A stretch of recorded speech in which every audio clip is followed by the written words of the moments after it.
Dear friends, a very good morning to all of you, and welcome back to this third and final lecture on manipulator kinematics.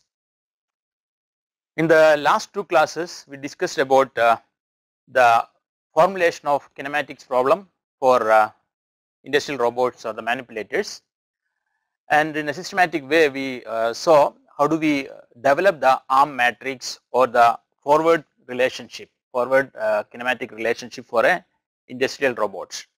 We saw it by systematically assigning coordinate frames and getting the DH parameters, and then developing the homogeneous transformation matrix.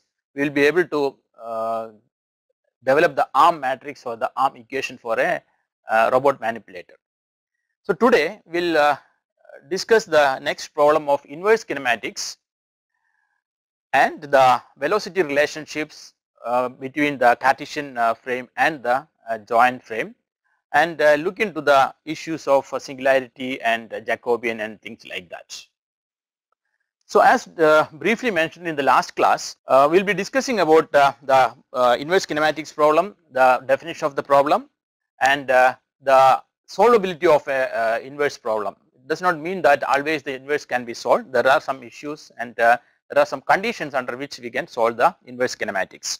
So we look into the solvability, and then we look into the solution strategies. How do we actually solve the inverse kinematics problem for a given manipulator? And after that we will look into the velocity relationship.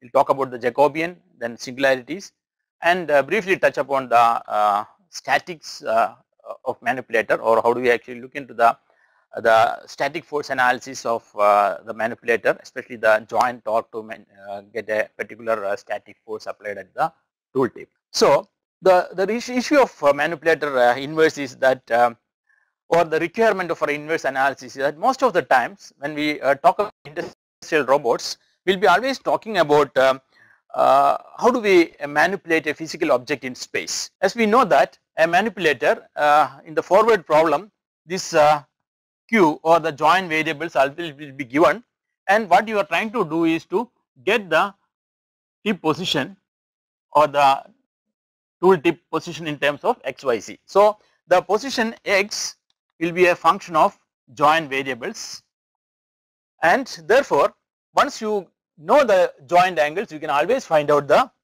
tip reached by the manipulator. So that is basically the forward problem.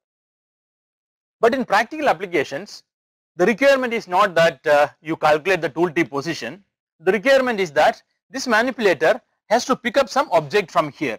Suppose there is an object here, and the position of this object is given as XYZ by XYZ coordinates. So what I was mentioning about the inverse problem and how it is important. You know, in forward kinematics, we will know the joint variables, and once you know the joint variables, we will be able to get the position of this tool tip using the forward relationship.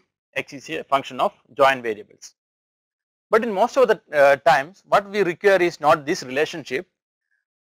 Mostly if you are using a robot, you want to take a workpiece or pick up a workpiece and place it somewhere. So assume that there is a workpiece at this location. The location is given by its coordinates XYZ, and probably the orientation of the object also given to you.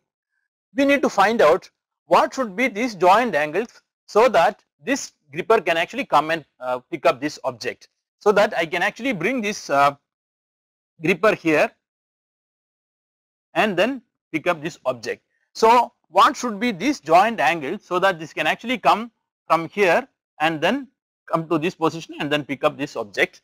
So that is basically what is needed in most of the inverse problem or most of the practical applications of robots, because I want to pick up this object from a known location and place it at a different location. Now I need to place it somewhere here. So the object needs to be placed somewhere here. So if it has to pick up from here, and then it has to move from here to here and place this object here. So again the gripper should be in this position, and we need to know what should be these joint angles which actually will make this robot to come this side and then place it here, this position. Suppose this position is also known, x1, y1, z1, and this one is xyz. We need to find out what should be these joint angles which actually make the robot to come and pick up this object as well as to place this object. So this problem is more interesting in manipulator kinematics, because most of the practical situations we will be facing this inverse problem rather than the forward problem, and that is why most of the time it is formulated in the terms of desired position and orientation. So what is the desired position and orientation is mostly specified in manipulator kinematics. And another problem is that there is no way of to get a systematic closed form solution applicable to robots in general. So there is no way we can actually get a forward kinematics. It was possible to get a general solution for forward equation, but for inverse kinematics there is no general solution for any robots. For each individual robot, we need to find out what will be the solution for that particular robot. So depending on the robot kinematics, the configuration, the inverse solution varies, the way to solve the problem also changes, and therefore we cannot have a general way of solving the problem. So there is no generalized solution for inverse kinematics. And many times it is not possible to find a unique solution. The solution may be, there may be multiple solutions depending on the type of robot, the type of the position where you want to reach, there may be multiple solutions. So unique solutions are very rare. You cannot find a unique solution for inverse problem. And because of all this, it is much more difficult than the forward problem. So inverse problem is much more difficult than the forward problem, because there is no generalized solution, there is no unique solution, and many times you will get multiple solutions also. Now to define this problem, let us look at the way we define the ARM matrix. So the ARM matrix is defined as the T tool to base is given by this matrix, where you have this position vector PQ here and the rotation matrix RQ here and 0, 0, 0, 1. So this is the way how we get this relationship, because this is a function of the joint variable Q. If it is only rotary, then it will be theta. If it is prismatic, it will be D. So in general, the generalized variable Q. So this tool to base will be always a function of Q. So the inverse problem is to see if this is given, how do we get this Q? So that is basically inverse problem. In general, we know Q, we actually get tool to base relationship. So in general, we will see that the tool to base relationship is always given as Px, Py, Pz as the position of the tool tip, and this normal vector, approach vector and sliding vector as the orientation. Normal sliding and approach vector NSA. So now if we know this position and orientation of the tool tip to reach, then how to get this Q, the joint variable, is the problem of inverse kinematics. So you can see, the given a desired position P and the orientation of the tool or the tool tip, how to find the values of joint variables Q to satisfy this is basically the inverse kinematics problem. So the inverse kinematics problem is that if this is given to you, if the position and orientation of the tool tip is given to you, or whatever the orientation needed, suppose this is the orientation needed for the tool tip and this is known, if this position and orientation is known, how can I find out the joint angles to reach this position and orientation? And finding out those joint angles is basically, the joint variable is basically the inverse kinematics problem. So the position vector P and the orientation is known, how do you get the joint variable is basically the inverse kinematics problem. So to summarize these two, so what we discussed, we saw that the direct kinematics is the mapping from joint space to tool configuration space. Okay, so joint space Q to configuration space X is the direct kinematics problem, and the inverse is from the configuration space to the joint space is the inverse kinematics problem. Now, how do we solve this one? So if you look at this relationship, you can see that the tool matrix or the arm matrix or the position of the tool tip is given in terms of the matrix P or Px, Py, Pz,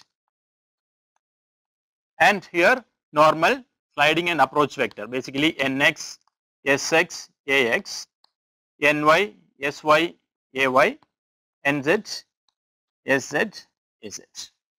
And this one, for the forward arm matrix or forward equation, this will be given as a function of join variables.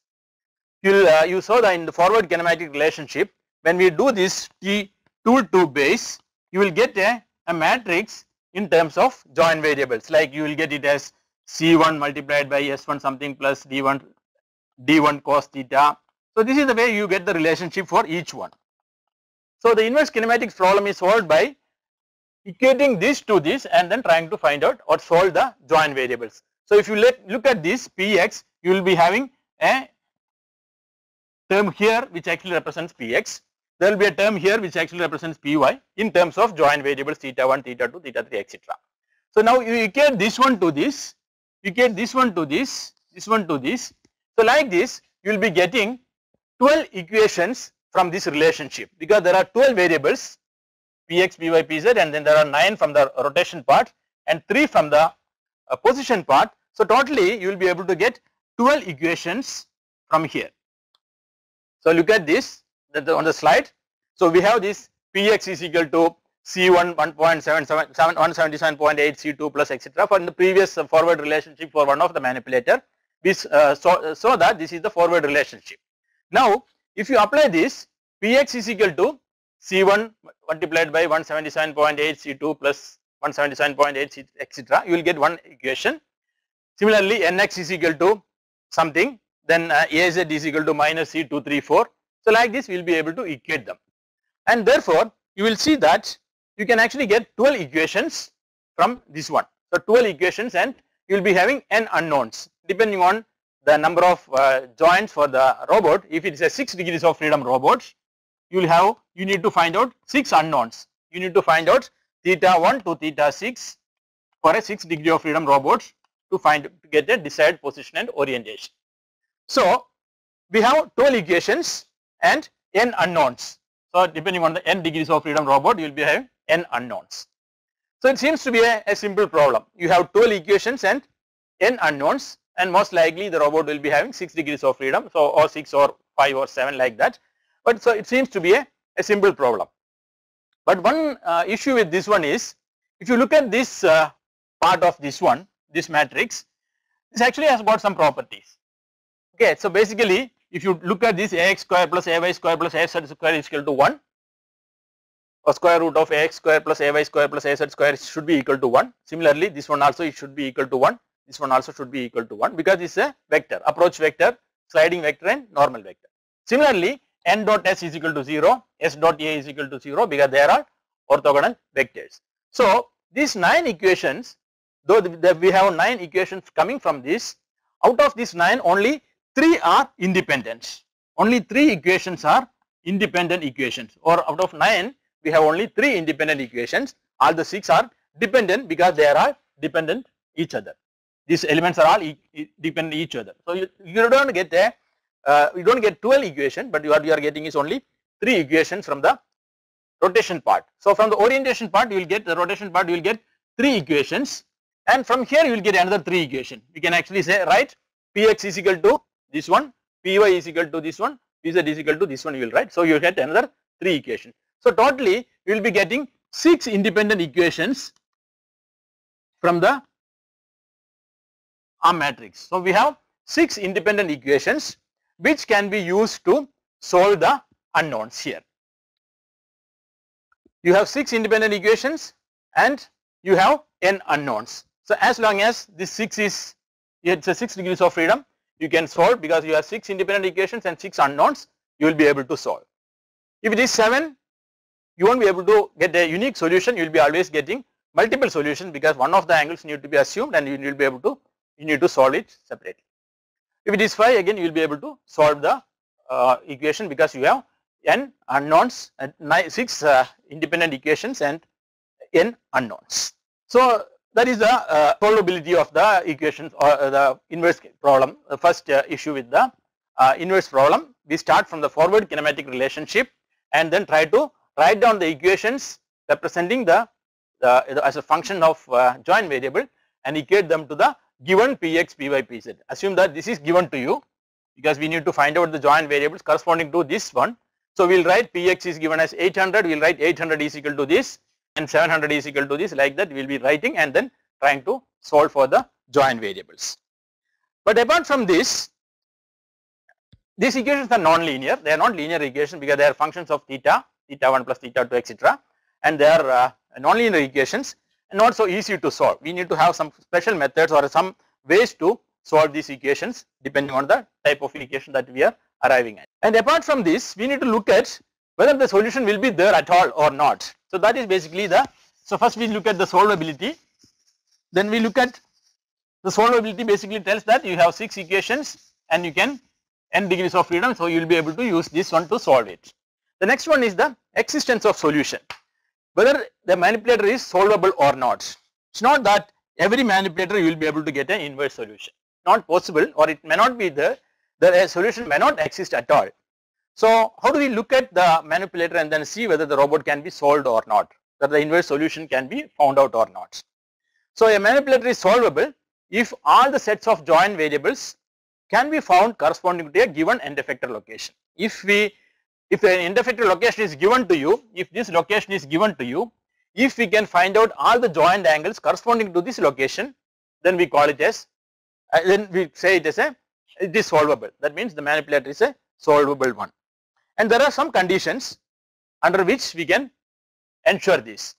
So these are, first one is the necessary condition to have a solution. The necessary conditions to have a solution. Okay, there are two, one is necessary condition, the other one is sufficient condition to get a closed form solution. So first we look at the necessary condition.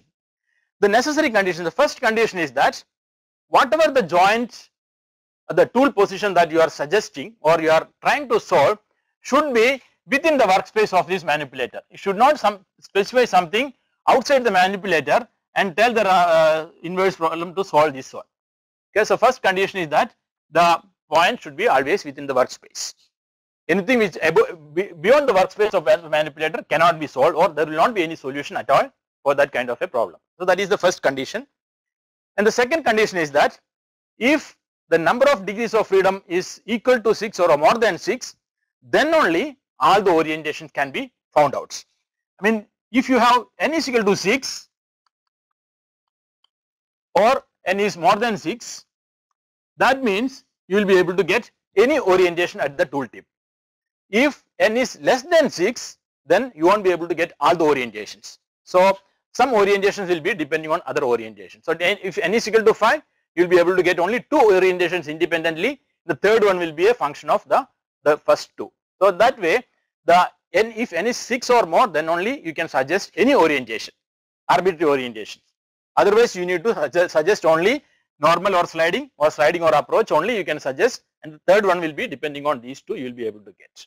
If you want to suggest all these 3, normal, sliding and approach vector and the position arbitrarily, then it should have minimum 6 degrees of freedom, otherwise you won't be able to solve it. So these are the necessary conditions, and of course the tool orientation is such that none of the joint limitations are violated. Again, you will be having these limitations for the joints. This joint won't be able to move to 180 degree from this position to this position.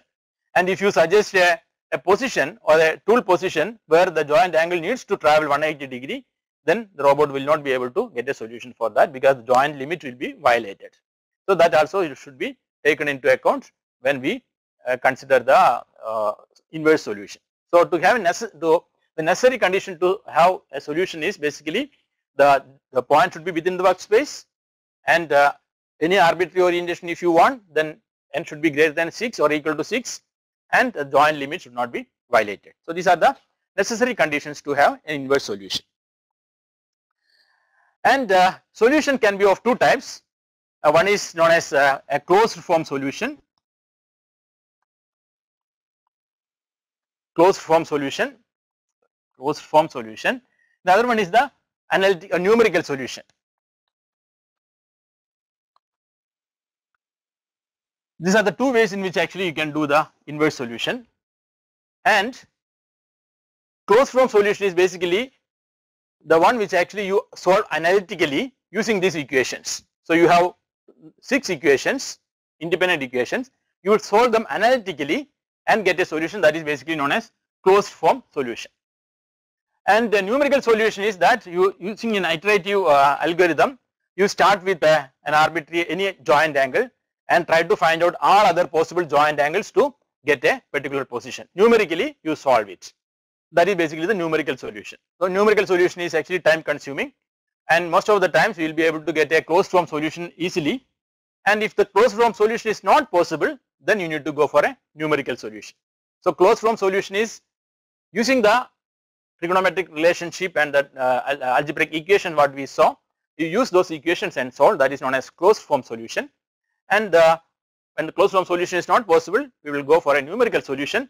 By iterative search, you try to find out a solution which actually satisfy all the conditions given in the relationship or the inverse relationship.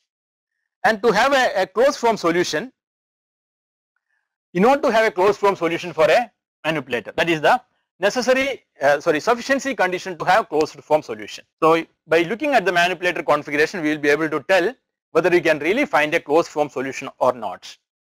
And in some cases you won't be able to get a closed form solution, then you have to go only for a numerical solution. So the sufficiency condition for closed form solution is basically, the first one is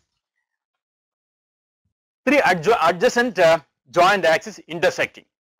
So one condition is that the three adjacent joint axes are intersecting. So Z4, Z5 and Z6 are intersecting at one point. The joint axis, three adjacent joint axes 4, 5, 6 or 1, 2, 3, whatever it is. If they are intersecting, then you can always be assured of a closed form solution. Or three adjacent axes are parallel. If you have joint here and the joint here and the joint here like this, and Z1, Z2, Z3 or Z3, Z4, Z5, whatever it is, if three joint axes are parallel, then also you can be assured of a inverse solution, a closed form solution for the manipulator. So these are the two conditions under which you can be assured of a closed form solution. If it is not there, then it's very difficult to solve the equations algebraically or in an analytical way. You won't be able to solve these equations, and therefore you may have to go to numerical methods only. So these are the conditions for getting the closed form solution. And another important characteristic is about the uniqueness of solution. As I told you, it is not necessary that you will be always getting a unique solution. There may be multiple solutions most of the times. If the number of degrees of freedom is more, then you will be always getting a multiple solution, because if you have 7 degrees of freedom and you have only 6 independent equations, so you won't be able to get the 7th joint solved.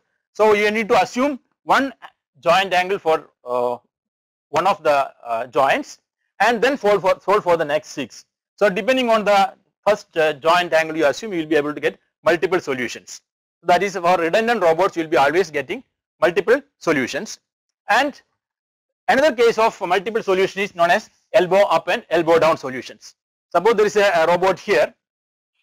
So this robot is like this, and it actually has to reach to this position here.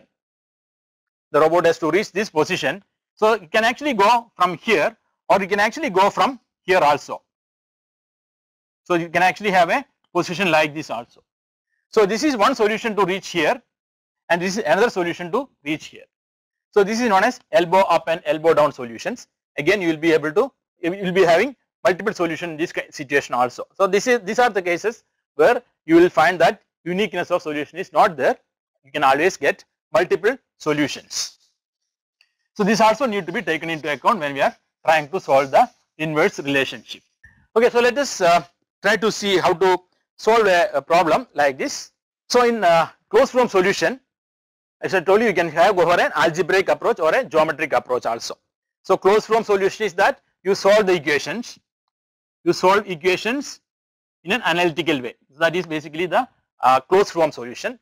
And here you can go for an algebraic approach or a geometric approach.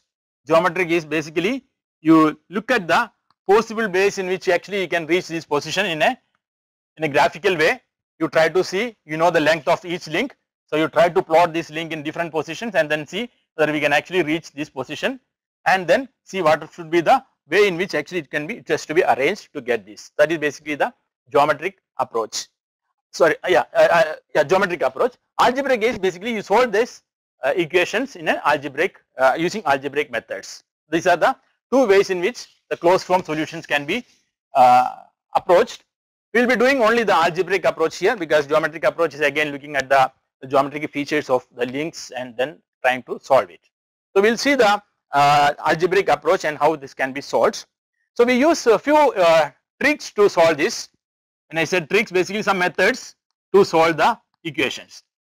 The first one is basically use trigonometric identities to combine two equations, such as first square them and then add them and eliminate certain variables. So if you have like cos theta 1 cos theta 1 plus sin theta 2 and sin theta 1 plus cos theta 2, you add them, some of them will get added up, and you can see it cos square theta plus sin square theta is equal to 1, and therefore that will get eliminated. So like that you will be able to do some trigonometric identities. Using trigonometric identities you can reduce the complexity of the equation and try to solve it.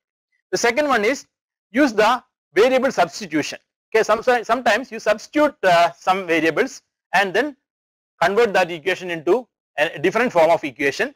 For example, you substitute u is equal to tan theta by 2, then cos theta becomes 1 minus u square by 1 plus u square, and sin theta becomes 2u by 1 plus u square, and you will be able to use this one to solve the equation. So that is another method of converting the equations to polynomial ones. So you convert these trigonometric equations to polynomial equations and solve the polynomial to get the joint angles. The third one is find out expressions of both sine and cos of a joint angle and express the angle using the function a tan 2. A tan 2 is a function or arctan. So basically arctan sin theta cos theta.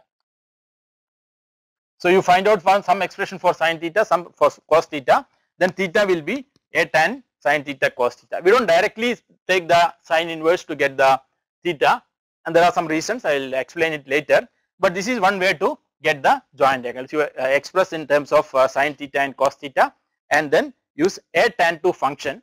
So there is something called a tan 2 function in MATLAB, and in Mathematica a tan itself gives you the function. Basically it will tell you in which quadrant the angle lies, because if you simply take a tan, arctan, it could be either here or here. So we don't know where it actually lies. So but a tan 2 function, by looking at the sign of these two arguments here, you will try to find out in which quadrant the solution lies. That is basically a tan 2. I explain this when we take a case study, but that is another method of finding out the joint angles using trigonometric using some substitutions and getting the theta from arctan functions. Okay, let us take a simple example first, and then we go to a complex example, slightly complex example also. So consider this as a planar manipulator, a 3 degree of freedom planar manipulator with only planar. So it is actually basically one, then another one, and then another one at the tip. So 3 joint angles. And you can see these are the coordinate frames assigned. So you have 3, all the joint axes are vertical, so it actually rotates, and then this is what actually the tool to base is given. So it is given that you need to reach a particular position px, py and pz, and this is the orientation vectors to be achieved. So it is n, s, n, a, so nx, sx, ax, etc. So for this manipulator, we need to solve for this theta 1 to theta 1, theta 2 and theta 3, which will actually take this to a particular px. So if I am specifying a px, py, pz, I want to know what should be the joint angles corresponding to this for this manipulator. So for any given values of px, py, I should be able to get theta 1. So I need to get a relationship theta 1 as a function of these parameters. So theta 1 should be solved, theta 2 should be solved, theta 3 should be solved as a function of these parameters. So what I know is only this. So using this I need to solve this for this theta 1, theta 2, theta 3. So first thing is to get the inverse solution is you need to have a forward solution, because we need to know what is the forward relationship for this. So how Px can be written as a function of theta 1, theta 2, theta 3, I need to know. So that is the first thing to be there. So first I will start with the forward solution and try to find out a forward solution, which is given as Px is equal to L1 C1 plus L2 C12. L2 C12 is Px, and Py is L1 S1 plus L2 S12. S12 means sin theta 1 plus theta 2. So that is basically the forward relationship. So similarly, I can write all these one. See, Nx is equal to C123 cos theta 1 plus theta 2 plus theta 3 is Nx. Ny is equal to S123. So these are the equations. So from here I will be able to get 12 equations. 3 from Px, Py. Okay, in this case Pz is equal to 0. Sorry, Pz is equal to D1, and Nx, Nz and Sz will be 0. Az will be 1, and Sx, Xy are given like this: C123, S123 minus S123, C123. So you will be getting 12 equations. Out of this 9 are 6 are independent. So we will be able to write it as Nx is equal to C123, Ny is equal to S123, Sx is equal to minus S123, Sy is equal to C123, and Px is equal to L1 C1 plus L2 C12, Py is L1 S1 plus L2 S12. So these are the equations which can be used for solving the relationship. So now it is the job of the designer or the person who actually tried to solve it to find how can we solve this equation, because solving the equation is not straightforward. You need to find out how to solve it. So we need to get theta 1, theta 2 and theta 3. We need to solve it. We need to solve theta 1, theta 2 and theta 3. So the first step is to look at this equation and then see can we do some tricks to solve it. So we talked about 3 tricks or 3 methods to solve it.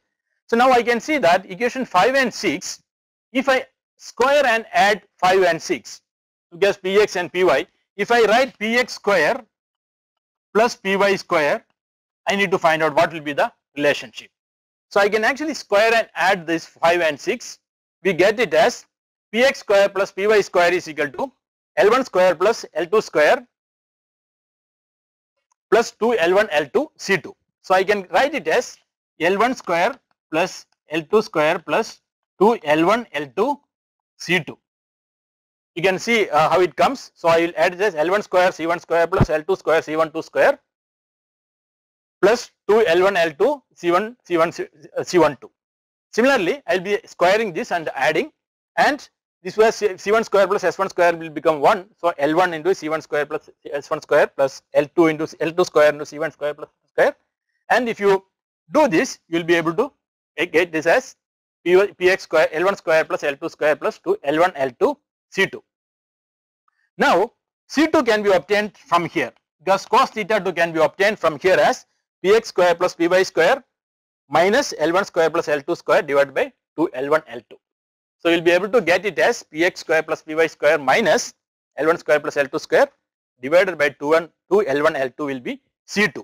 So we have an expression for C2 with all the known parameters, because we know L1, we know L2, all these things are known, we know Px and Py, and therefore we can find out what is C2. So cos theta 2 can be obtained.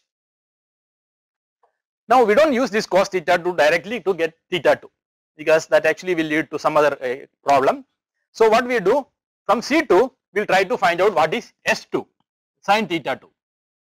We know that C2 square plus S2 square is equal to 1.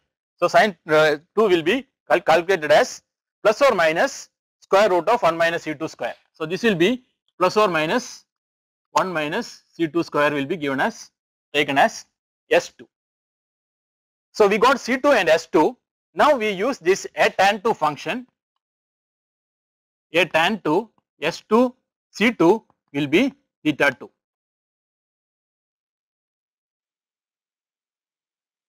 And of course we have 2 values for sin theta 2. So therefore we will be able to get 2 theta 2, and then depending on the joint angle limitations you have to choose one of the joint values for theta 2. So that is the way how you get the theta 2 for this one. So first one we will solve for theta 2. So why a tan 2 function is, a tan 2 actually represents the 4 quadrant version of arctan function. So a tan 2 is a 4 quadrant version of arctan 2. Depending on this sign of S2 and C2, it will decide in which quadrant the angle lies. So if S2 and C2 are 0, then the result is indefinite. X is greater than 0 and y is equal to 0. So if it is positive and 0, similarly negative and 0, under different conditions you can see the a tan 2 function will be pi, or it will be between 0 and minus pi and between 0 and pi. So you will be able to get it where the actual function lies or actual angle lies, whether it is on this or in this 0 to pi, or it is in this quadrant it is lies, you will be able to get it. So that is basically the a tan 2 function. So we use this a tan 2 function to get the solution for theta 2. So what is the first step? Theta 2 obtained. We need to get theta 1 and theta 3 to be identified. Now if you look at, for theta 1, we can actually use for theta 1 is Px is equal to K1 C1 minus K. This is actually a substitution, slightly complex way of do this. So we substitute K1 Px, we write it as K1 C1 minus K2 S1 and Py as K1 S1 plus K2 C1, where K1 is L1 plus L2 C2 and K2 is L2 C2. So we do some substitution to solve this problem. So that actually depends on the type of problem. Some cases you don't need to do this method, some cases you need to do this. So that depends on the manipulator. That's why there is no general way of doing it. You have to look at the equation and then try to solve it. So here we do a substitution, K1 is equal to L1 plus L2 C2 and K2 is equal to L2 S2, because now theta 2 is known, therefore K1 can be obtained as L1 plus L2 C2, L2 and C2 are known, you will get K1. Similarly K2 also you can get. So you will see that you substitute for K1 and K2, you will get, you will be write Px as K1 C1 minus K2 S1 and Py as K1 S1 plus K2 C1. Now again you substitute K1 is equal to R cos phi cos gamma, K1 is equal to minus R sin gamma, where R is K1 square plus K2 square and gamma is A tan 2 K2 K1. Because K2 and K1 are known, you will be able to substitute this and then get the equation as Px by R is equal to cos gamma cos theta 1 minus sin gamma sin theta 1. Py by R is equal to cos gamma sin theta 1 plus sin gamma cos theta 1. So by substituting this you will be able to get this relationship, and that will give you cos gamma plus theta 1 is equal to Px by R and sin gamma plus theta 1 is equal to Py by R. So here gamma is known and Px is known, Py is known, R is known, therefore you will be able to get theta 1 cos theta 1 and sin theta 1, and you will be able to solve it as theta 1 is equal to A tan 2 Py Px minus A tan 2 K2 K1. So this is the way how theta 1 can be solved by substituting. So we actually do the substitution here. We substitute for K1 K2 and define gamma and simplify the equation 5 and 6 and bring that into a form where cos gamma plus theta 1 is equal to Px by R and sin gamma plus theta 1 is equal to Py by R, and write gamma plus theta 1 is equal to A tan 2 Py by R Px by R is equal to A tan 2 Py Px. Theta 1 is A tan 2 Py Px minus A tan 2 K2 K1. So since K2 K1 is known, Py Px is known, you will be able to get theta 1. So theta 1 can be solved by that relationship. So theta 1 is known now and theta 2 is also known, and we need to get theta 3. So to get theta 3, we will find out what is theta 1, 2, 3. Theta 1, 2, 3 can be obtained from the equations 1 and 2, that we had this nx and sx relationship, nx ny and sx sy relationship. From 1 and 2 we get theta 1, 2, 3 is A tan 2 ny nx, because we can write, we know ny and nx. So A tan 2 ny nx will give you theta 1, 2, 3, because nx is equal to cos theta 1, 2, 3, cos theta 1, 2, 3 and ny is equal to sin theta 1, 2, 3. So A tan 2 ny nx will give you theta 1, 2, 3. So once theta 1, 2, 3 is known, we can get theta 3 as theta 1, 2, 3 minus theta 1 plus theta 2, we will be getting theta 3. So theta 3 is theta 1, 2, 3 minus theta 1 plus theta 2, you will be getting theta 3 also. So again theta 3 you will be getting the relationship.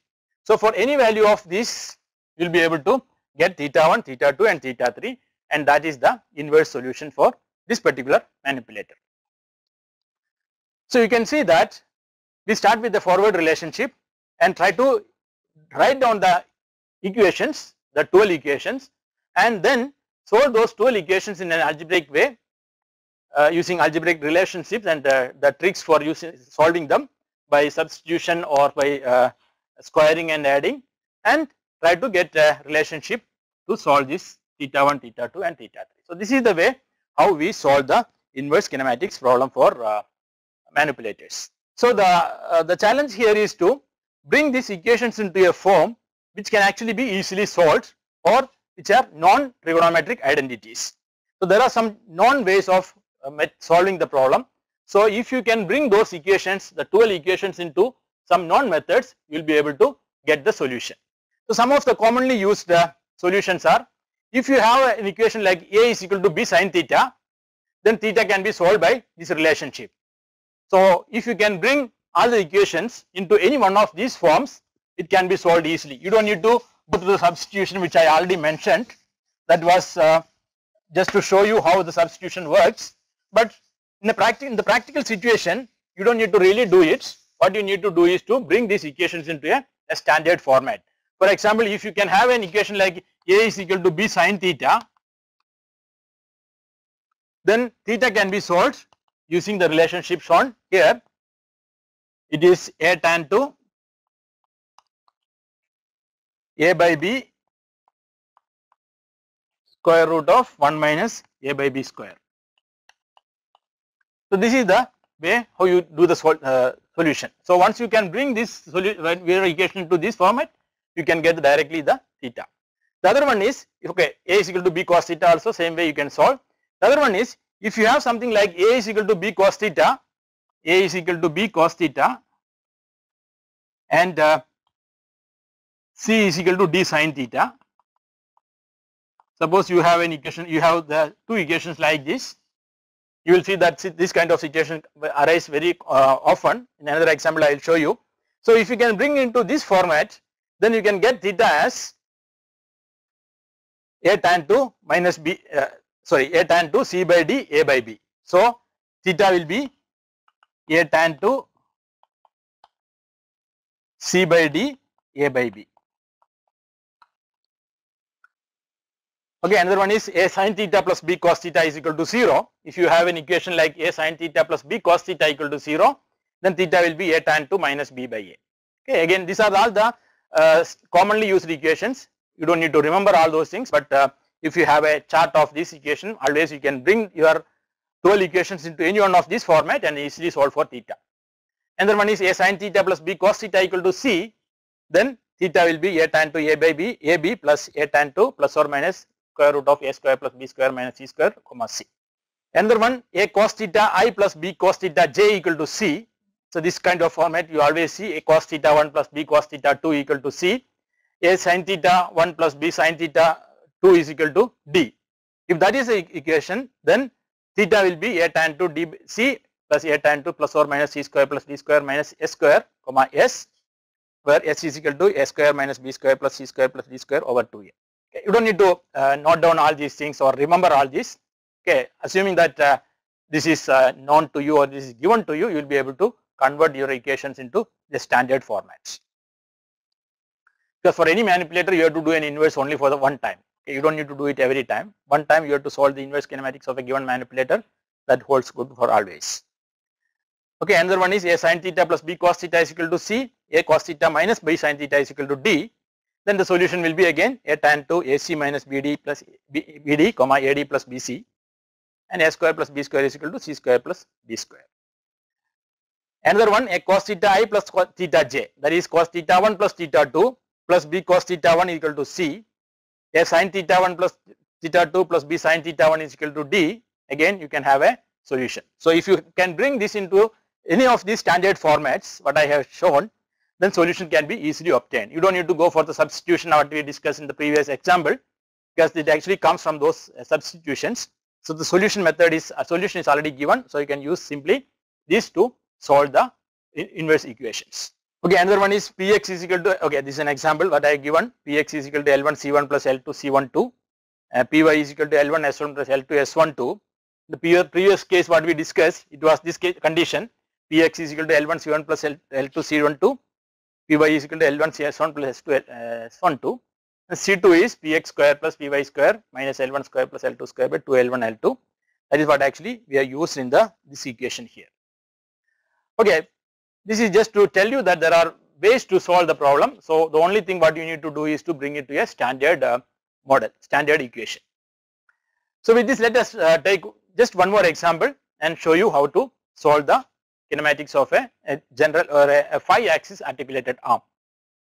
So what we discussed was a simple one, 3 degree of freedom previously, planar manipulator.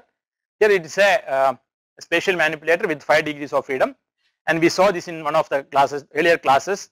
I gave it as an exercise for you to find out the DH parameters. So what we need to do is to get the solution for theta 1 to theta 5. We need to solve for theta 1 to theta 5 in terms of Px, Py, Pz, and of course N, S, N, A. So assume that this is given to you. You need to find out what is theta 1 to theta 5 for any values of these parameters. Okay, only in this case it's a 5 degree of freedom. So you cannot really get all the orientations. So only 2 orientation will be independent, and one will be dependent on the other. Okay, so when you get a manipulator, first thing you have to do is DH parameters and then the forward relationship, and from the forward relationship you write down the equations. Okay, so I am just writing the few equations what we get from the forward relationship. So you can write Px is equal to, if you go back to your old last lecture slides, you will see that we solved it for forward kinematics, and they can see that Px is given as cos theta 1 multiplied by A2 C2 plus A3 C23 plus A4 C234 minus D phi S234, and Py is again S1 multiplied by the same parameters, and Pz is D1 minus A2 S2 minus A3 S23 minus A4 S234 minus D phi C234, and Nx is given, Ny is given, Ax is given, Ay is given. So we have many equations. So we have totally, you can have 12 equations like this, and these 12 equations to be solved to get expression for theta 1 to theta 5 in terms of all these position and orientation, required position and orientation. So let us see how to solve this. So take the first equation Px and Py. So we can see that Px and Py, C1 and S1 are there, and the term within the bracket is the same. Okay, you can see within the bracket it is A2 C2 plus A3 C23. We can easily see that can be used to solve for theta 1. So theta 1 can be easily solved using that relationship. So please try to solve theta 1. How do you get theta 1 from that? So what will be Px over Py or Py over Px? Okay, Px over Py is C1 S1, and theta 1 is A tan 2 Py Px. Okay, so A tan 2 Py Px will give you theta 1. Simply take theta 1 as, theta 1 will be obtained as A tan 2 Py Px. Since Py and Px are known, you can easily get theta 1. Now if you go back to the previous diagram, you can see that this theta 1 is the vertical axis. So if this is in the plane, anything going out of the plane is the theta 1. Okay, this is theta 2 in this direction. So theta 1 is anything out of the plane, and it is very clear that the Py, the y coordinate is always decided by this theta 1, because it is going out. Y coordinate, this is xz plane, so y coordinate is always decided by theta 1, and you can easily find out the theta 1 if you know the y coordinate and x coordinate to be reached. You will be able to get theta 1. So the first joint angle can be easily solved for this. So you got theta 1. The next one is to look for other joint angles. So we will take the equation Ax is equal to minus C1 S234, Ay is equal to minus S1 S234, and S234 can be written as, from this one you can write Ax C1 plus Ay C1. So S234 is equal to minus Ax C1 plus Ay C1, and C234 is minus Az. So these are all the, this C234 is equal to Az is already there. and using the first Ax and Ay, we can write Ax C1 plus Ay S1 is equal to S234, and C234 is already there as minus Az, because C1 is known. Now C1 we already know, because theta 1 we already found out. We know what is cos theta 1. We can substitute here and we will get S234 as some value and C234 as another value. These are both are known. Ax is known, Ay is known, C1 is known, S1 is known, Az is known. Therefore, we have S234 and C234. We can get theta 234 as a tan 2 of this. A tan 2 of this will give you theta 234. So we have solved theta 1 and we have solved theta 234. Theta 234 is also now solved using this relationship.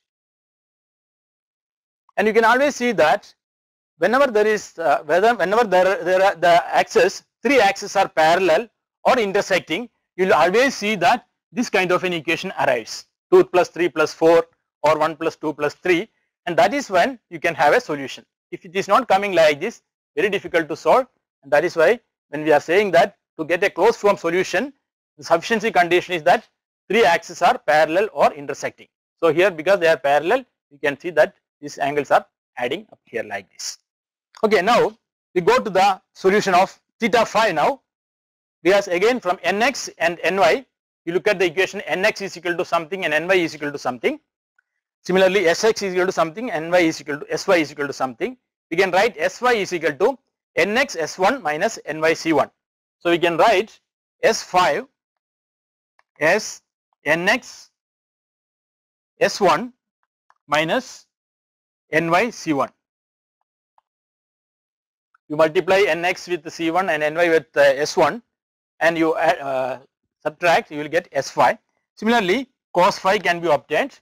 Cos phi is sx s1 minus sy c1.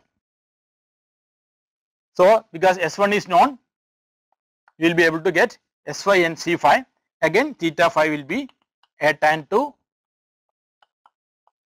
s5 c phi. So theta phi also solved. So we have solved theta 1, theta phi and 2, 3, 4. What we need to do is to solve 2, 3 and 4 separately. We need to get value of theta 2, 3, 4 in terms of 2, 3 and 4 in terms of the known values. Okay, so to do that, we take the Px and Py equation, that is equation 1, and write it as A3C23 plus A2C2 is equal to, so the equation 1, if you go back, the equation 1 is this one, Px is equal to C1 A2C2 plus A3C23 plus A4C234 minus D5 S234.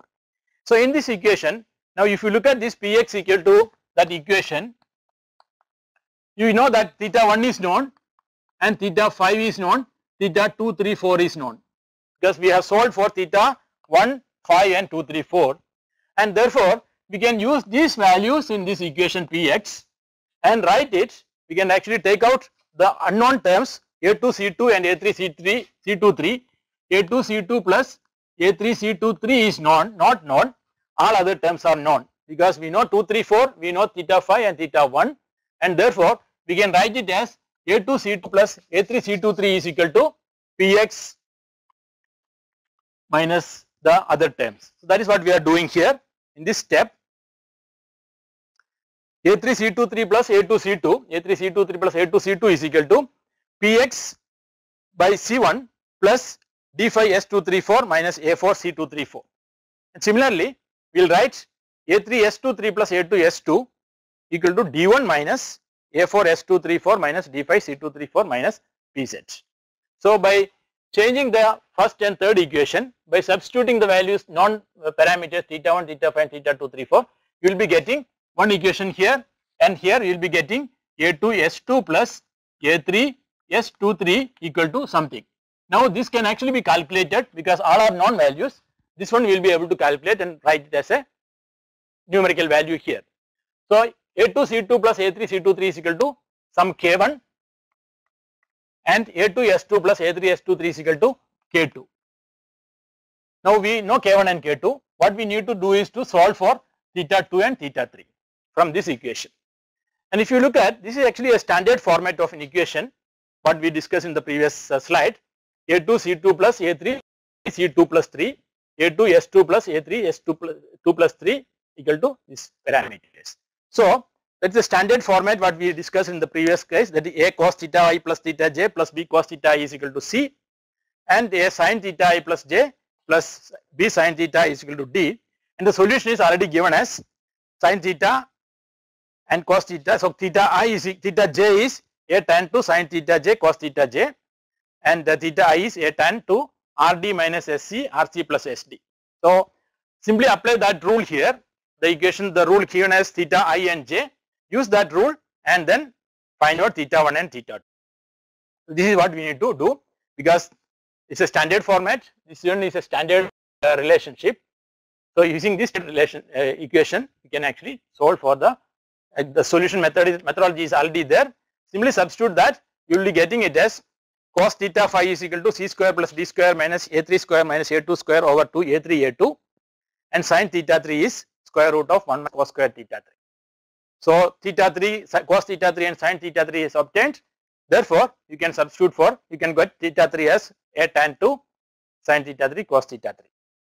So theta 2 will be, theta 3 can be obtained that way, and theta 2 is a tan 2 RD minus SC RC plus SD, where R is A3 cos theta 3. Now cos theta 3 we already solved, we will be getting R and S can be obtained, and we will be able to get theta 2 also. So we will be able to solve theta 2 and theta 3 using these two equations, using standard formulations, and we will be getting this theta 2 and theta 3. And we know theta 2, 3, 4. So theta 4 can be obtained as 2, 3, 4 minus theta 2 plus theta 3, you will be getting theta 4 also. So this way we are actually solving theta 1, theta 5, theta 2, 3, 4, theta 2, theta 3 and theta 4 independently. So we are getting all the solution for the joint angles. That is what actually we do in the inverse kinematic. Okay, it may appear to be slightly complex for you, because the solving the equations are the challenge in inverse kinematics. So what we need to do is to look at the equations, the 12 equations, and try to find the similarity or the possibility of using the trick to solve it, and what are the possible ways of solving the problem you need to find out, and then solve it using the standard trigonometric relationship and get the relation for theta 1 to theta n depending on the number of degrees of freedom. So that is the way each problem to be approached, because if there is no general solution, the problem is to be approached as an independent case. For each manipulator you have to find out what is the forward relationship and how these forward equations can be solved, provided they actually satisfy the given conditions of necessary and sufficiency condition for solutions.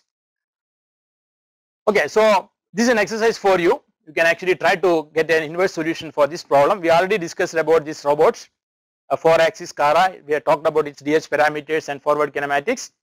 Please write down the forward kinetic relationship and try to solve the inverse using the methods I already explained to you.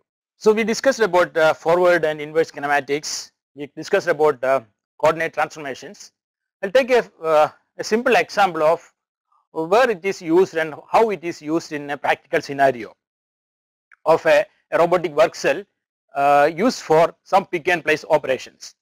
So look at the diagram shown in the slide, where a manipulator is used for picking and placing an object which is there on the workspace to a pass or reject bin. So the workpiece will come to its the robot's workspace, and there is a camera on top of the workspace which will look at the object and decide whether the object is good or bad. So if it is a good one or it is an acceptable one, it will the robot will be asked to pick up the part from the workspace and put it into the pass bin, and if it is not good, the robot will actually pick up and so this information about the position of the workpiece and its orientation, and the information whether the workpiece is good or bad, both will come from the camera. So under this situation, how the forward and inverse kinematics is applied to help the robot to place or pick up the workpiece and place it in the pass or reject bin is explained I am going to explain the methodology used here. So the first thing is to know where the part is. With respect to some robot, some coordinate frame, the position of the part is to be identified. So the position of the part is given with respect to camera. So the camera is looking at the object and then try to find out the position and orientation of the workpiece with respect to camera, and that is given as T part to camera transformation.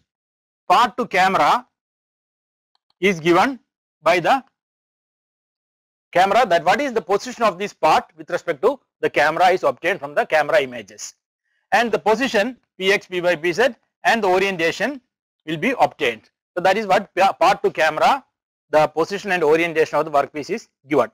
So the part is -5, that is 5 mm away from the y in the y axis, 19 mm below the z axis. So it is around 9 below and 5 away from the y, that is given as 0, -5, 19, and its orientation is also given. Now the robot needs to know what is the position of this workpiece with respect to the robot coordinate frame, because if the robot has to go and pick this up, it should know what is the position of this one, and for that we need to know the transformation part to robot base. This is to be known, T part to base to be known. Unfortunately the robot won't be able to get it directly, so it has to use this information and find out what is the position of the camera with respect to the robot base. So the other transformation is camera with respect to base should be known, okay, or the base to camera, any one of these. So base to camera is given, what is the transformation from robot base to camera is known, because camera is fixed here, so we need to know what is the transformation from here to here, and here to here is already given, and therefore you will be able to find out what is the position of the part with respect to the robot base can be obtained by these two transformations. That is the first one. So we try to find out the part to base, the position of the robot, the part workpiece to the base of the robot can be found out using these two transformations, part to camera to base and part to camera. So you take that camera to base and part to camera. If you know this, we will be able to get T part to base can be obtained. So we can use these transformations to get the position and orientation of the part with respect to the robot base. That is what we are doing. So you take the inverse of this and then multiply with this, you will be getting the robot position, the position of the part with respect to base. You will be able to get this one. So once the robot knows that the position and orientation of the workpiece with respect to the base, then it has to find out the joint angles theta to reach this workpiece. So it has to go and pick up this workpiece, and we know the orientation of this one is again a 4x4 matrix, where the position of the part Px, Py, Pz and its orientation will be obtained. The position of the workpiece with respect to the robot base will be obtained. Now we will do the inverse kinematics to find out the joint angle to reach this position. So forward kinematics will be used to get the position of the robots, position of the workpiece through the transformation matrix will be used to get the position, and then we will be using the inverse kinematics to solve for the joint angles to pick up this workpiece. So you can see the location of the part with respect to the robot base can be obtained as 30, 15 and 1. Basically it says that x 30 mm 30 units away in the x direction, 50 units away in the y direction, and in the same plane as the z plane of the z axis, it is with respect to robot base, the 30, 15 and 1 is the position of the workpiece, x, y and z. Z is in the same plane, that is why you can see z is 1, because the z plane of in xy plane it is 30, 15 and z plane it is same, z axis. So what we know that part with respect to the base. The next one is basically object grasping by the robot tool gripper orientation. So we need to move this gripper, the robot gripper, to go to this position to take this and grip this object. So we know the position and orientation. So we need to find out the joint angles to go and grip this, and that is obtained through the inverse kinematics relationship. Okay. So based to two base is on the orientation is given, and you solve the inverse kinematics. If the robot is known, if this XR3 Rhino robots, then we know how to solve the inverse kinematics.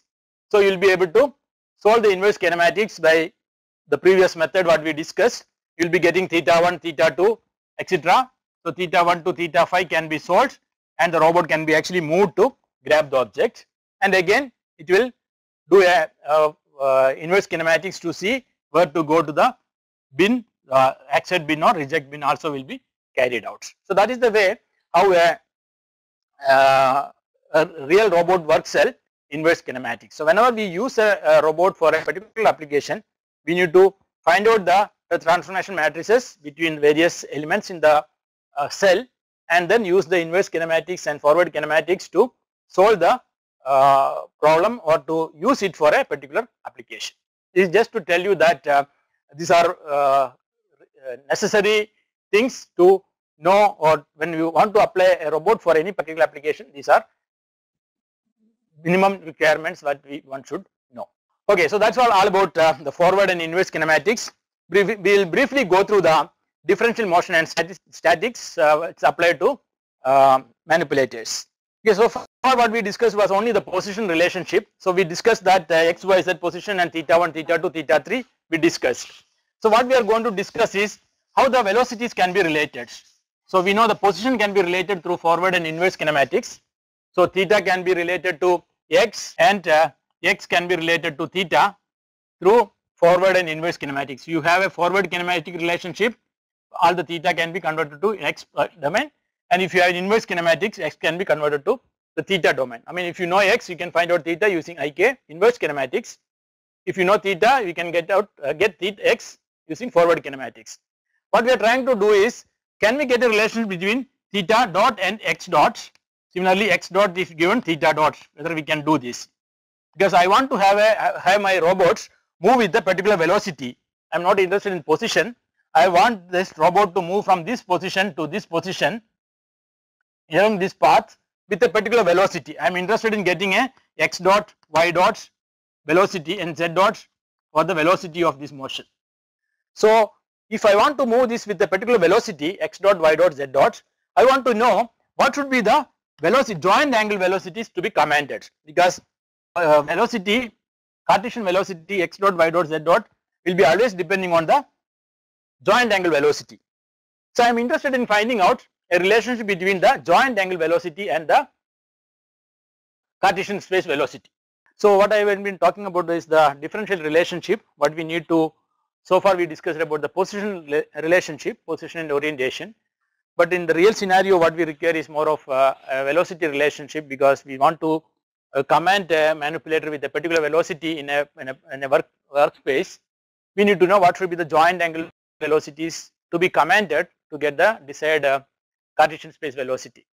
So that is basically obtained from the forward relationship, because forward relationship basically tells about x is a function of q. So let's just put it as xwq, and which is the x is the tool configuration or the Cartesian space, and q is the joint space. Now if you want to get a differential relationship, what we need to know is to x dot, how x dot is related to q dot. So this is what we need to find out in getting the relationship. So whenever there is a change in q dot, what will be the variation x dot, or whenever I want to get a particular x dot, what should be the q dot. So this is basically known as the velocity relationship. So the tip velocity and Cartesian velocity relationship is known as the that is basically the differential relationship, and this is given by x dot is equal to j q dots, where j is known as the Jacobian of the manipulator or Jacobian. So x dot is the Cartesian velocity, q dot is the joint angle velocity, Cartesian or the tool velocity, and the joint angle velocity. They are related through a matrix called Jacobian, which is j, and this is obtained by taking the derivative of w, the forward relationship, with respect to the joint variable. So the elements of j is obtained as partial derivative of w with respect to q. That is, the forward relationship with respect to the joint angle, you take the partial derivative of this relation with respect to joint angle, you will be getting the elements of J, and which is known as the Jacobian of the manipulator or the Jacobian matrix. So J is partial derivative of W with respect to Q, where K is 1 to 6 in this case, because 6 elements. You have X dots, Y dots, Z dots, and you have omega X, omega Y, and omega Z. That is, you have the linear velocity and the angular velocity, and that is related through a Jacobian matrix J multiplied by, you have Q1 dot etc. to Qn dots. If it is an n degree of freedom manipulator, you have n joint angles. So these are the joint angle velocities. Q1 dot to Qn dot is joint angle velocity, and this is the Cartesian velocity, linear velocity, and angular velocity, omega X, omega Y, omega Z.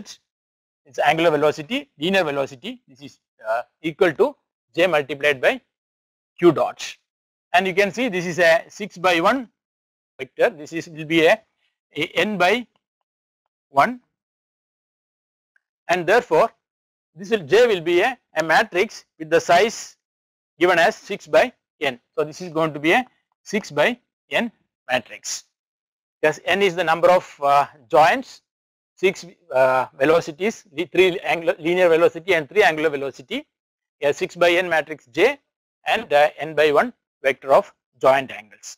And this elements of J is given as partial derivative of omega 1 over Q1 etc.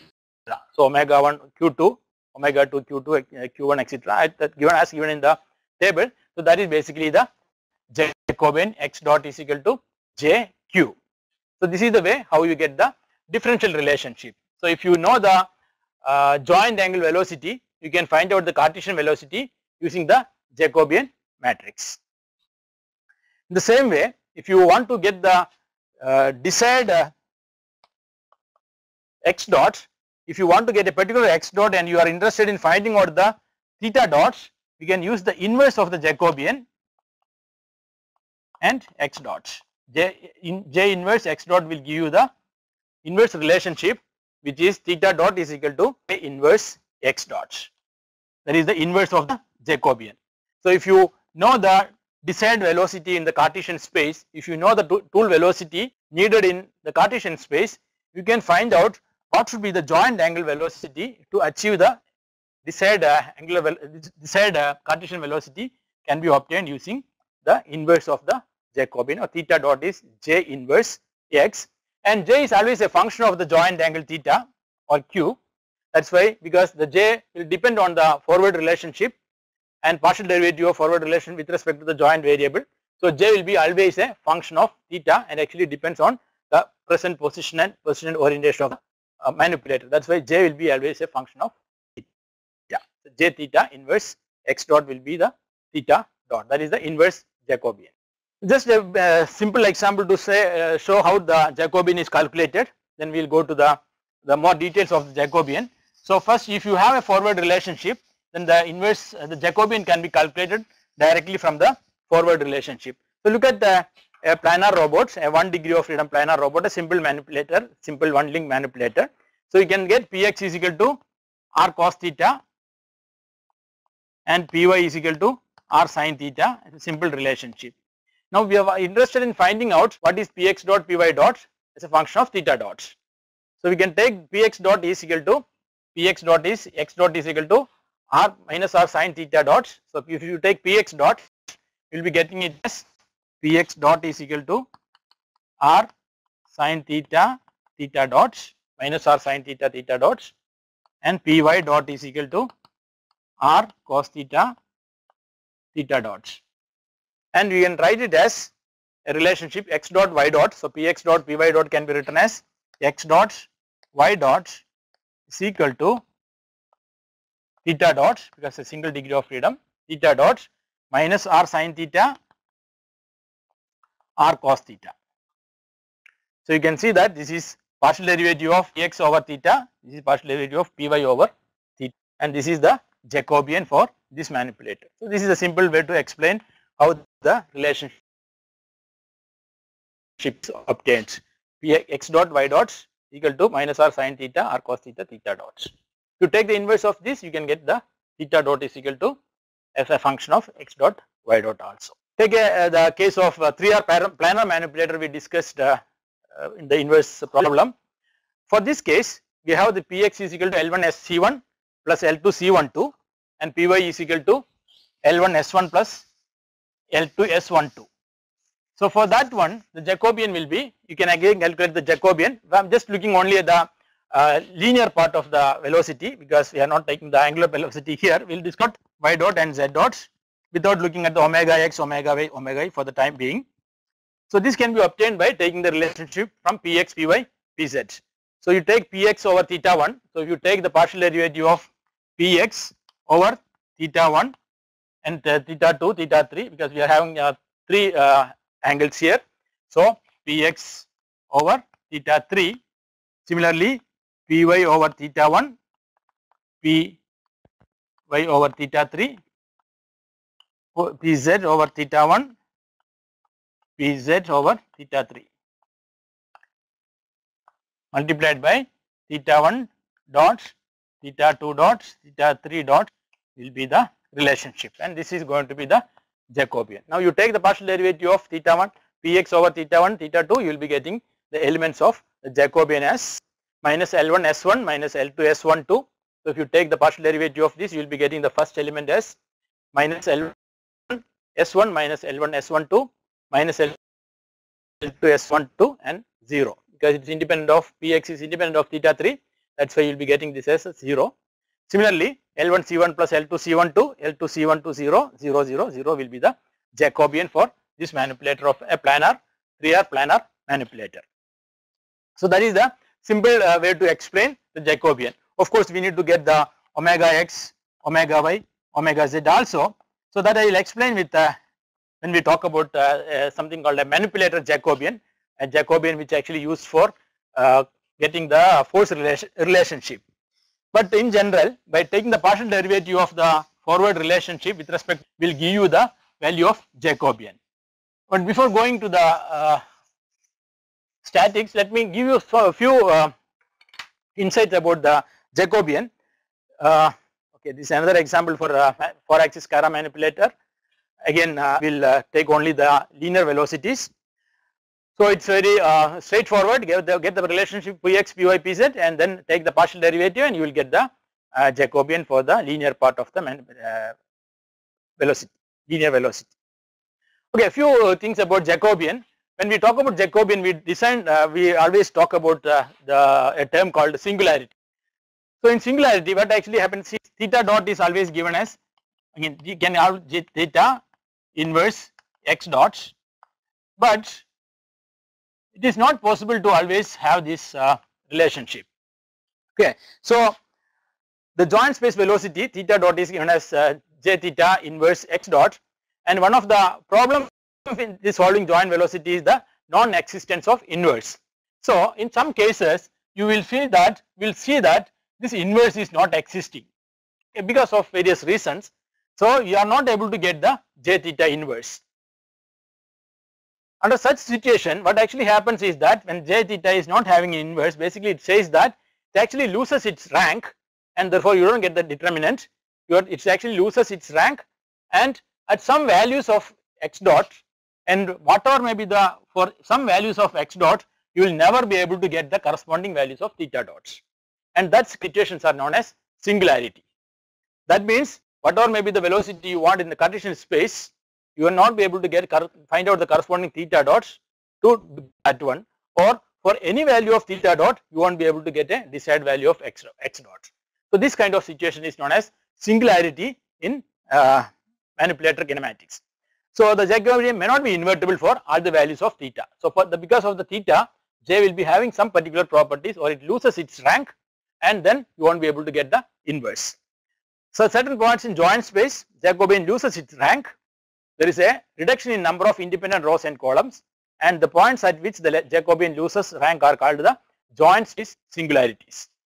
So joint space singularity is that the point at which, or the joint space configuration at which the Jacobian loses its rank is known as joint space singularity. So normally the Jacobian will be full rank as long as Q is not a joint space singularity. So as long as the manipulator is not in a joint space singularity, it will be always of a full rank. That means you will be able to get the inverse and solve the problem. But sometimes when the manipulator gets into a state where the theta values are such that Jacobian loses its rank, then it will be at singularity. And at this singularity, you will not be able to get the desired movement of the manipulator. And this is normally measured, how close the robot is to a singularity is normally measured using a term called dexterity of the manipulator. So if the dexterity is very low, that means it is close to 0, then basically you are saying that it is actually in singularity.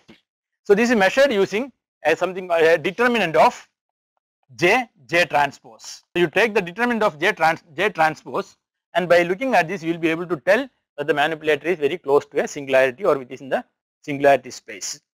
Okay, for general case the true Jacobian matrix is less than full rank if and only if the M by N matrix J transpose is singular. So if J transpose is singular, determinant is 0, then the dexterity will be 0 and it will be at a singular space.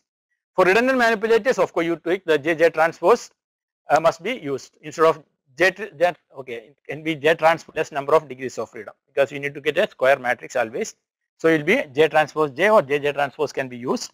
So the determinant of this one, if it is 0, then actually you will be in a singularity or it actually loses its full rank. So the manipulator is joint singularity if and only if the dexterity is 0. So you can actually see how the dexterity changes as theta changes by looking at the determinant of J transpose J, and you will see that when it reaches 0 it is actually singular space, otherwise it is actually away from the singularity, or how close it is to singularity, dexterity value will tell you how close the robot is to the singularity. That singular configuration you won't be able to get the Cartesian space velocity whatever may be the joint space velocity. Whatever you do with the joint space velocity, you won't find any changes in the Cartesian space velocity. That means there is no relationship between x dot and theta dot at that point. And this is actually inside the workspace, and something called the two kind of singularity. One is known as the boundary singularity and the other one is known as the interior or workspace singularity. Boundary singularity is that the robot has already reached its end.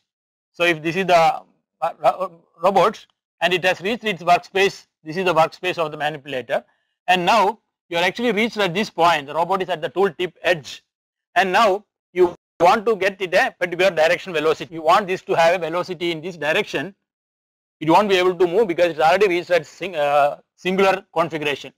It's actually at a singular configuration. It cannot have a velocity in this direction. So whatever you want to have a velocity z dot in this direction, it won't be able to get this velocity because it can actually maximum have a velocity in this direction only. It won't be able to get a velocity, a combination of velocity in this direction you won't be able to get. So this kind of singularity is known as the boundary singularity, where whatever may be the joint angle velocity you provide, you won't be able to get a desired velocity at this point. Take that SCARA manipulator what we discussed earlier. The Jacobian of SCARA is given as minus L1 S1 minus L2 S1 S1 minus etc. So if you take the singular dexterity of this manipulator, dexterity is given as determinant of J transpose. Okay, so J transpose J. So if you do this, you will see that it will become 0 at some condition. So as the dexterity will become 0 when L1 L2 S2 is equal to 0.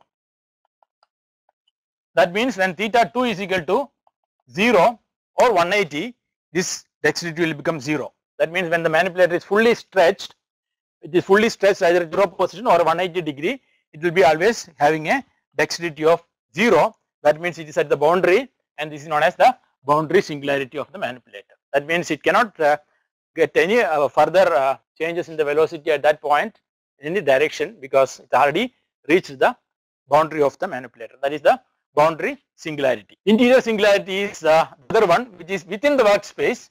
Within the workspace, sometimes the manipulator joints will align in such a way that whatever you do with the joint angle, you don't see any change in the configuration of the manipulator at the Cartesian space, or you don't see any change in the Cartesian velocity, whatever may be the changes in the join velocity, and that is known as the interior singularity of the manipulator. For example, you look at this manipulator in this configuration. So it has a microbot alpha, and see that Q1 and Q5 are the two joint angles, and the manipulator is aligned in such a way that the positions are Q1 is joint angle first one, then Q2 is minus beta, Q3 is 2 beta minus pi, and Q4 is minus beta, and Q5 is another joint angle. So in this configuration, whatever you do, and again under the condition that A3 is equal to A2 and A4 is equal to 0, then JQ loses full rank along the line Q is equal to Q beta, which represents the interior singularity. Now whatever may be Q1, so Q1 and Q5 in opposite direction, if you rotate, you will see that there is no change in the velocity at the tooltip.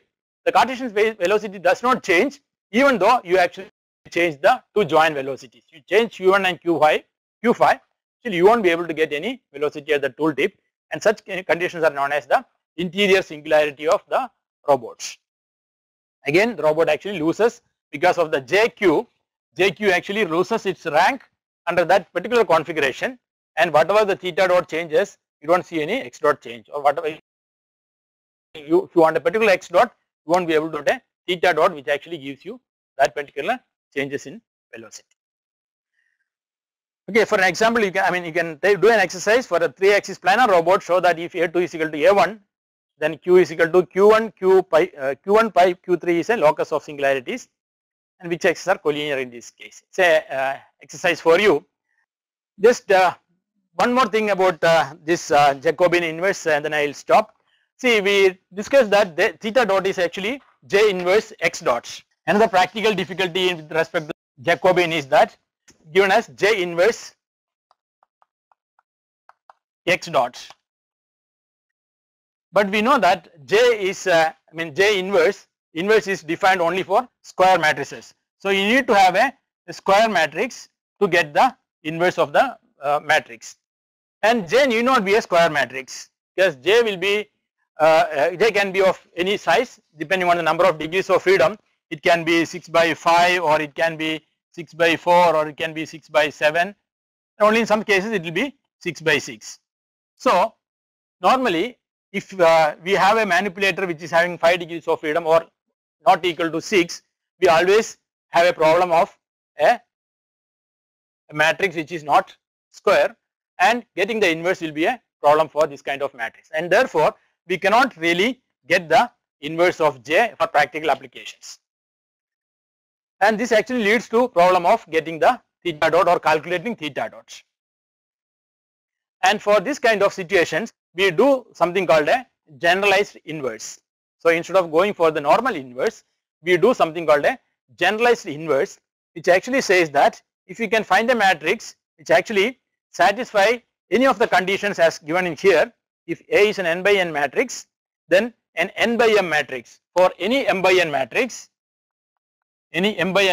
you can find an n by m matrix which satisfy at least property 1 or 2 of the following list of properties will be considered as a inverse or generalized inverse of A. If A is an m by n, then A inverse will be an n by m matrix if it satisfies the conditions, any one condition, one of the conditions, A is equal to A, Ax is equal to X, Ax transpose is equal to Ax, Xa transpose is equal to Xa. Okay, it's X. So X, if you can find a matrix X of n by m which satisfy any one of these conditions, known as the generalized inverse. And we have something called a pseudo inverse. A pseudo inverse, so we define something called a pseudo inverse,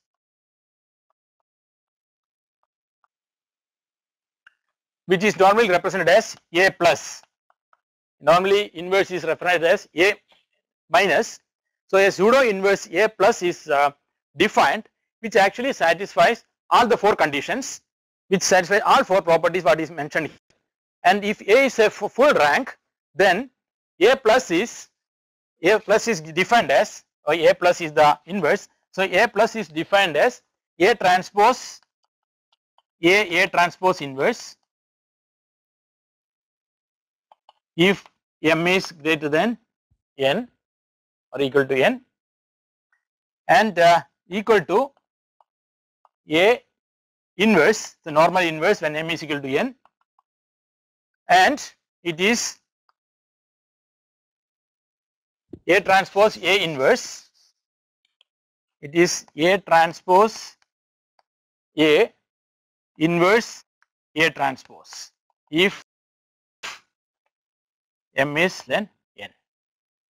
So for any matrix, any non-square matrix or square matrix, you can always find out a inverse A plus by using this rule. So we don't need to worry about whether J is a square matrix or a non-square matrix. You can always find an inverse, pseudo inverse A plus by using this relationship. If M is greater than N, A transpose inverse. If it is less than N, then A transpose A inverse A transpose. Basically, we are making this a square matrix and then getting the inverse and multiplying with A transpose. Here also this is a square matrix, take the inverse of square matrix and pre-multiply with A transpose, you will get the A plus. So we can be able to always use this pseudo inverse in the manipulator. Otherwise you won't be able to get the inverse.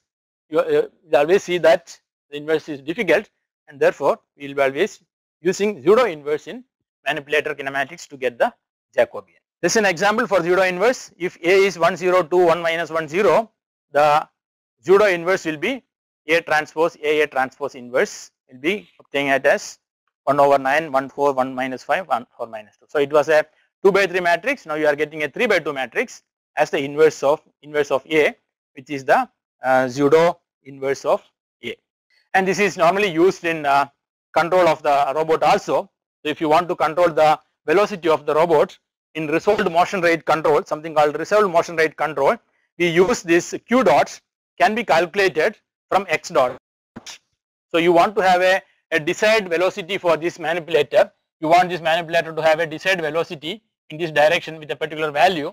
So if you know this X dot, Y dot and Z dots, we can actually get this Q dots by using the zero inverse J transpose J inverse J transpose X dots, and or J plus X dot. We will be able to use this theta dot can be obtained as J plus X dots.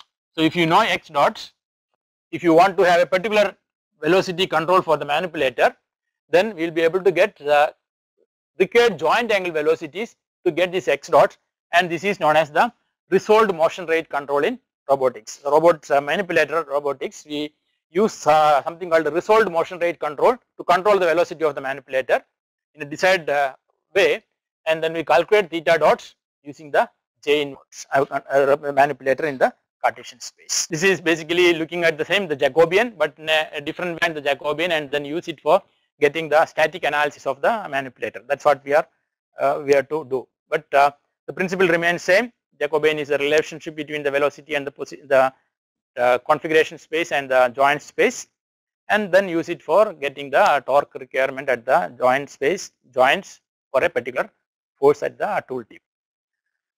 Fine. So let me stop here. Okay. Thank you very much. Wish you all the best. Thank you.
you.